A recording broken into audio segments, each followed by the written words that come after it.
পরবর্তীতে উচ্চ আদালত কর্তৃক স্থগিত হয়েছে। এমন নির্মম হত্যাযজ্ঞের ও বল প্রয়োগের নিন্দা, ধিক্কার বা প্রতিবাদের উপযুক্ত ভাষা আমাদের জানা নেই। এই বিপুল প্রাণহানির দায় প্রধানত সরকারের। শান্তিপূর্ণ আন্দোলনকারীদের উপর যে মাত্রায় বল প্রয়োগ ও সন্ত্রাসী কায়দায় আক্রমণ করা হয়েছে তা দেশের জনগণ ও বিশ্ব বিবেককে স্তম্ভিত, ক্ষুব্ধ ও মর্মাহত করেছে। আন্দোলন চলাকালে নাশকতামূলক তৎপরতার কারণে বেশ কিছু রাষ্ট্রীয় প্রতিষ্ঠান, স্থাপনা ও সম্পদ ক্ষতিগ্রস্ত হয়েছে, যা কোনোভাবেই সমর্থনযোগ্য নয়। সুষ্ঠু নিরপেক্ষ তদন্তের মাধ্যমে এইসব নাশকতার জন্য যারা দায়ী তাদের চিহ্নিত করে আইন অনুযায়ী শাস্তির দাবি জানাচ্ছি। তবে এই অজুহাতে ভিন্ন মতের কাউকে দমন পীড়ন বা সাধারণ মানুষকে হয়রানি কোনোভাবেই সমর্থনযোগ্য নয়। আমরা ক্ষুব্ধ যে প্রাণহানি, জনতার উপর হামলা ও গুলিবর্ষণের কোনো তদন্ত না করে পুলিশ শুধুমাত্র নাশকতার মামলা দায়ের করে হাজার হাজার অজ্ঞাতনামা লোককে আসামি করছে, কয়েক হাজার লোককে গ্রেফতার করেছে। এদের মধ্যে অসংখ্য নিরীহ নাগরিক, শিক্ষার্থী এবং তাদের পরিবারের সদস্যরা রয়েছেন বলে অভিযোগ উঠেছে। নাশকতার ঘটনার সময় তা প্রতিরোধে উপযুক্ত ব্যবস্থা নেয়নি সরকার, এবং সরকারি বাহিনীগুলো কোনো কোনো ক্ষেত্রে নীরব দর্শকের ভূমিকা পালন করেছে বলে গণমাধ্যমের রিপোর্ট থেকে জানা যায়। সুষ্ঠু তদন্ত করে তাদের এই ভূমিকার রহস্য উদ্ঘাটন ও জনসম্মুখে তা প্রকাশ করা জরুরি। আমরা ক্ষুব্ধ যে সুস্পষ্ট প্রমাণ থাকা সত্ত্বেও প্রাণহানি, ছাত্র জনতার উপর হামলা ও গুলিবর্ষণের কোনো তদন্ত না করে পুলিশ শুধুমাত্র নাশকতার মামলা দায়ের করে হাজার হাজার অজ্ঞাতনামা লোককে আসামি করছে, কয়েক হাজার লোককে গ্রেফতার করেছে, যা হয়রানিমূলক এবং গ্রেফতার বাণিজ্যের সুযোগ করে দেবে।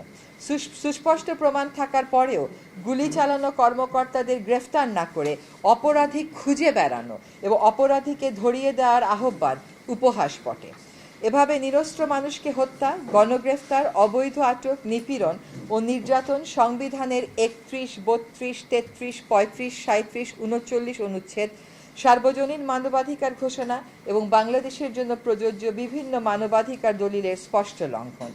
আন্দোলন দমনে নির্বিচার হত্যা মানবতা বিরোধী অপরাধ ও আন্তর্জাতিক অপরাধ আদালতে বিচারযোগ্য অপরাধ। এমন গুমট ও সংকটময় পরিস্থিতিতে দেশের বৃহত্তর স্বার্থে শিক্ষার্থীদের ভবিষ্যৎ ও সামগ্রিকভাবে শিক্ষাঙ্গনকে নিরাপদ ও শিক্ষামুখী রাখতে নিম্নোক্ত দাবিগুলো তুলে ধরছি। 1.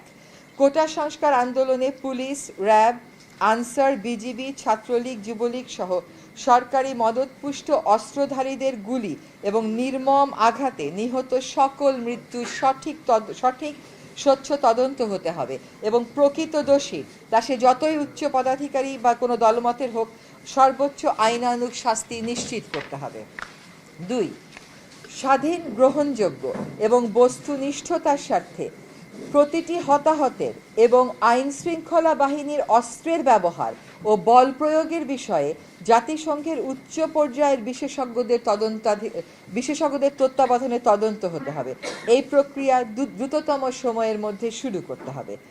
3. ইতোমধ্যে সংগ্রহীত ছবি, ভিডিও ফুটেজের মাধ্যমে চিহ্নিত সকল হন্তারক ও আক্রমণকারীকে অবিলম্বে গ্রেফতার করে আইনি প্রক্রিয়া শুরু করতে হবে। এ ব্যাপারে কাল বিলম্বের কোনো সুযোগ নেই। 4. জাতির ইতিহাসে সংগঠিত এমন নজিরবিহীন হতাহতের শিকার সকল নিহত আহত নাগরিকের পূর্ণাঙ্গ তালিকা সরকারকে অবিলম্বে প্রকাশ করতে হবে। 147 জন নয়, সকল নিহত আহত নাগরিকের সম্মানে জাতির সহানুভূতি, সম্মান আর শ্রদ্ধা প্রদর্শনের জন্য রাষ্ট্রীয়ভাবে যথাযথ মর্যাদায় শোক ঘোষণা করতে হবে। এই শোক প্রকাশকে আক্রমণকারীদের গ্রেফতারের দৃশ্যমান প্রক্রিয়া শুরু করে আন্তরিক ও অর্থবহ করতে হবে।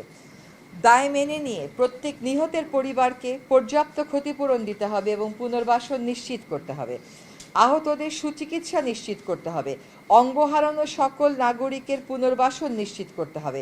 কেবল প্রতিশ্রুতি নয়, ক্ষতিপূরণ আর পুনর্বাসনের পুরো পরিকল্পনা ও বাস্তবায়নের চিত্র জাতির সামনে অনতিবিলম্বে তুলে ধরতে হবে।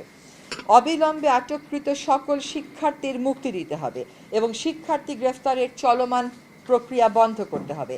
সকল শিক্ষা প্রতিষ্ঠান খুলে দিতে হবে এবং সেখানে অস্ত্রধারী ও প্রভাব বিস্তারের রাজনীতি বন্ধ করতে হবে। 8. তথাকথিত ডিবি হেফাজত থেকে সকল সমন্বয়কারীকে মুক্তি দিতে হবে। এমন জোরপূর্বক উঠিয়ে নেয়া আর বেআইনি হেফাজতের ব্যাখ্যা দিতে হবে এবং এর সাথে জড়িত সকলকে জবাবদিহিতার মুখোমুখি করতে হবে। 9, সরকারকে ভয় দেখানোর সংস্কৃতি থেকে সরে আসতে হবে। গুলি করে আন্দোলন দমানোর অসুস্থ মানসিকতার অবসান এখনই করতে হবে। স্বাভাবিক ও স্বস্তির পরিবেশ নিশ্চিত করতে হবে। কারফিউ ও সেনা প্রত্যাহার করতে হবে। সাজোয়া যান সরিয়ে নিতে হবে। হেলিকপ্টারের পাহারা থামাতে হবে। ব্লক রেড, গণগ্রেফতার, ছাত্র অভিভাবক হয়রানি বন্ধ করতে হবে। আমরা স্বাধীন দেশে মুক্ত পরিবেশে বসবাস করব, কোনো বদ্ধ নিয়ন্ত্রিত আতঙ্কের পরিবেশে আর নয়। অবাধ তথ্য প্রবাহে আরোপিত সকল বাধা দূর করতে হবে। ইন্টারনেট ও সামাজিক যোগাযোগ মাধ্যম পূর্ণ মাত্রায় খুলে দিতে হবে। আমাদের হয়তো এখানে গণমাধ্যমের উপর আরোপিত অলিখিত নিষেধাজ্ঞার কথাও বলা উচিত ছিল, সেটা আমরা মিস করে গেছি। আমরা বলে দেব, সহিংসতা দমনের নামে বিরোধী মত দমন করা যাবে না। স্পষ্ট প্রমাণের মাধ্যমে সহিংসতার প্রতিটি ঘটনার তদন্ত করে দোষী ব্যক্তিদের শাস্তি নিশ্চিত করতে হবে। আমরা দেশবাসীকে কঠিন আত্মপ্রত্যয়, সাহসিকতার সাথে দলমতের ঊর্ধ্বে উঠে সক্রিয় ও দায়িত্বশীল ভূমিকা পালনে